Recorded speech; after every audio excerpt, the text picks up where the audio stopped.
Peter Shinky's got some poetry for you. 2 poems, they're epic. Get ready. Here we go.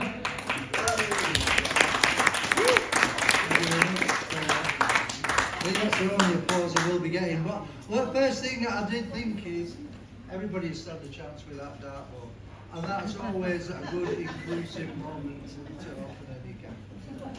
I am last on, I think now. Do you know there is a race after the Grand National? Exactly.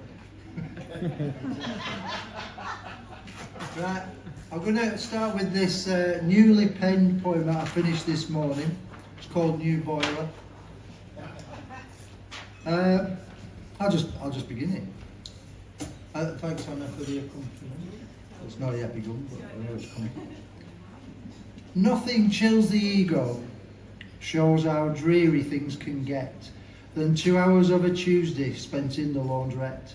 In there the ambitious flounder, in fact ambition flees, finds a metaphorical shotgun, puts it between its knees. But the universe is a mystery. Dharma lies in those fragrant metal drums. This Tuesday held fate itself between its powder-softened thumbs. Through a plastic washing basket, one panel clean through, I saw a vision in acrylic, pink hair in curlers. She said she was 52, maybe 53. She lied about being a backing singer one time with ABC. She puffed upon her roll-up, blew smoke rings on my smalls, took a bottle from beneath her tabard, cleared her throat and drawled. Want a swig of Frosty Jack? She offered, broke the ice. I've been in there 90 minutes, I didn't need asking twice. And off she went, and as we quaffed and then we chewed the fat of her cats and kids and weeping mould, each a plague that ruined her flat. Then the plumbing that rumbled and the stench from out the pipes.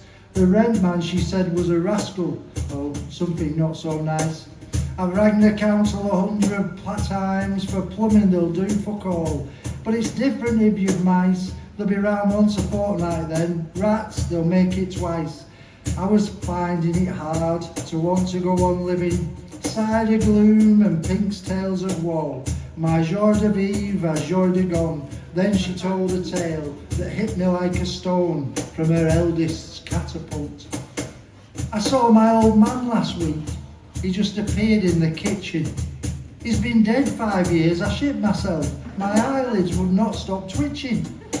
What the fuck? I thought. It turned out, in fact, I said it. I know the prick, that was me too. I said, do you know you're deaded? Did he speak? My eyes now wide, the dryer's din now silence.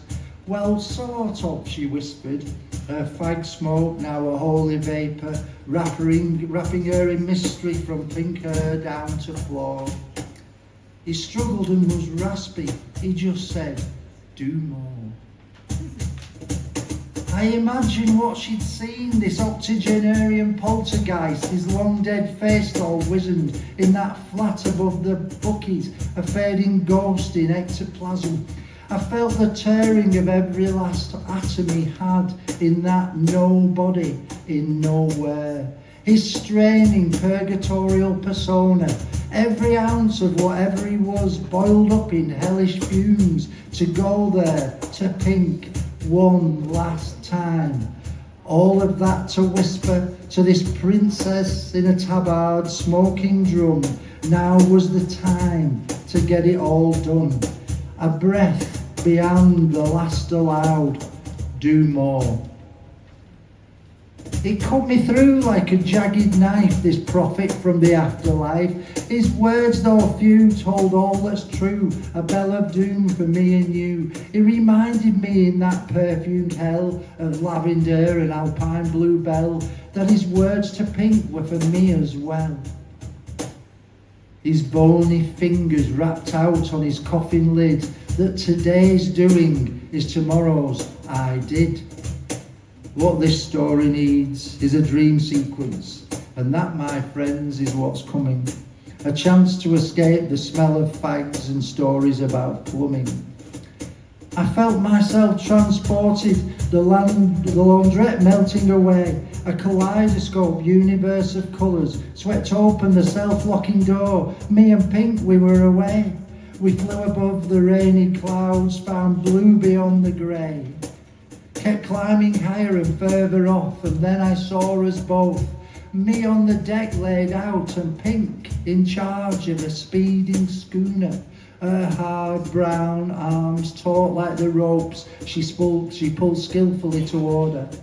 In golden sunlight, dolphins bounced in the wake of this streamlined streak of fiberglass and honey. Me and Captain Pink, her the chieftain of the Med, deep green eyes plotting our course, strong back and billowing locks, this goddess steered us toward the docks. We moored in Tangier for martinis by the bay, had aperitifs in a jazz club, then camels to her mountain hideaway. This poetess of insight, this harridan of hope, she swam in pools of turquoise on this perfumed Moroccan slope. Her paintings hung about us, Sensimilia filled the air, a harem of brilliant wildness sprawled on cushions everywhere. Songs of harp and calabash, bird song and sweet melody, played sonnets dedicated to her eyes, her voice, her transcendent beauty. We listened as she read her work, the prize she'd won at Booker, while a contortionist danced through incense clouds, entertaining these ephemeral fuckers. Pink, now resplendent in her silken robes, a caravan of acolytes arriving now in droves. Everyone brought precious stones, meagre gifts to the one that knows the true workings of our human souls. Truly, these ecstatic pilgrims would proclaim, no one could do more in this earthly domain. I watched and waited for Pink's address, and then a snap, no more tenderness as the words came out. Bollocks, coin slot, jammed, and pinch me quid. All that was done is now undid. That perfect world remains not yet. I see I'm back in the laundrette. Pink is struggling, cider sweat in every pore. I asked what she thought he meant when he had said do more. I've not a clue, the daft old get. I bet he means ring the council, but he's off his nuts if he thinks they'll do out. It needs a new boiler. Thank you very much.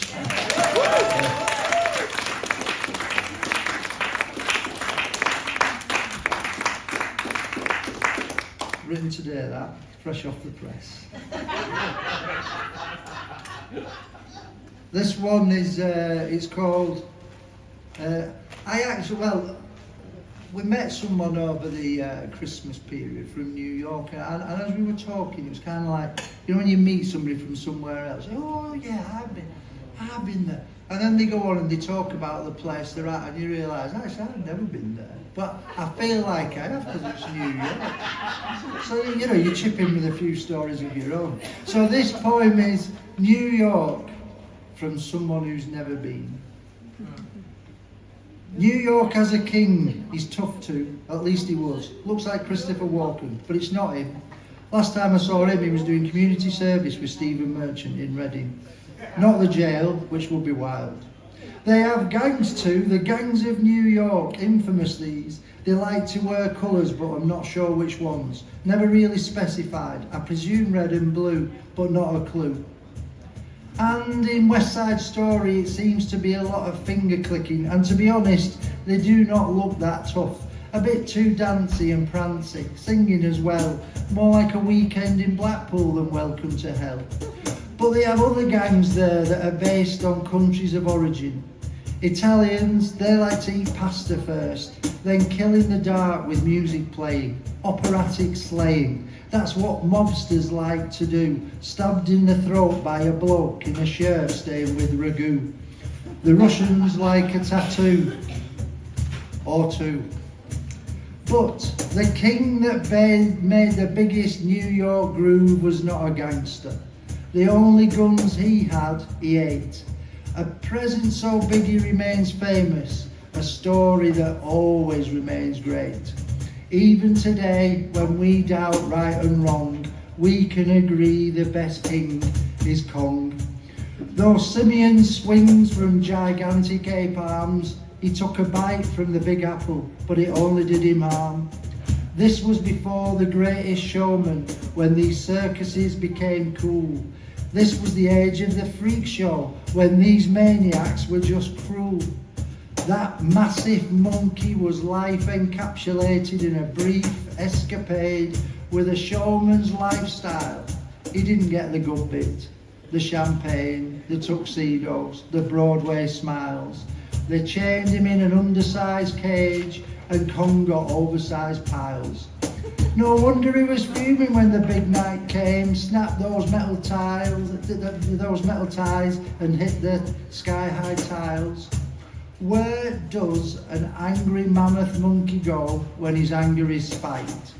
Hopper had not painted a bar big enough for this hairy night talk on a manic night. I mean, why would you do this? Treat this giant so bad? Not a friendly face or a walk in the park. Sometimes you forget that this city can be so dark. No wonder Kurt Russell wanted to get out so bad.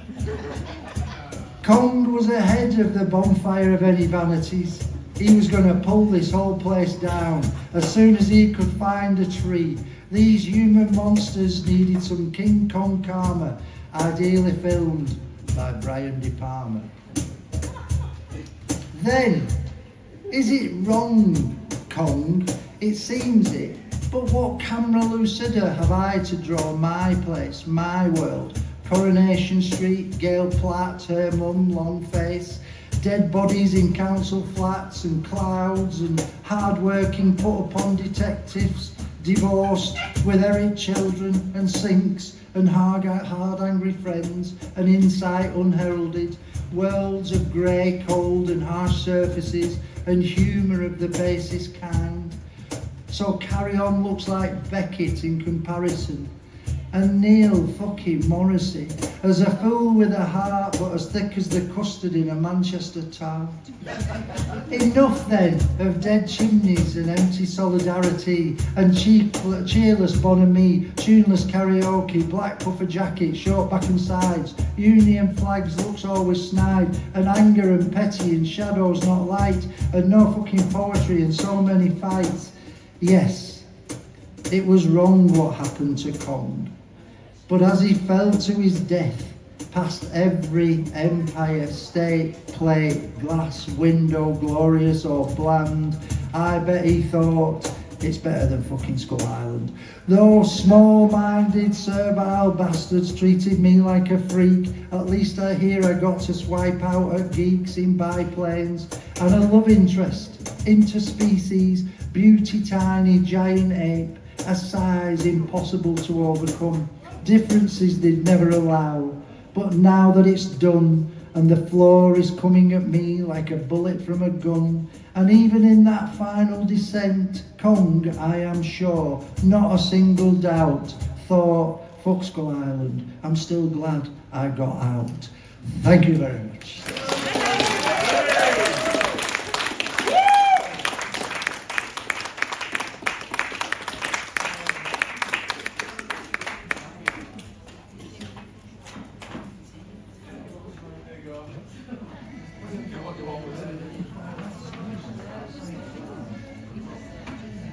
Everyone, thank you very much. We've got our last act on now, which is Mike. It's me, yeah, no, I'm singing a song. Thanks for the Sue Tatty Bye. On your safe journey back to Chipley. We've got Mike coming on now to sing us some fabulous songs. And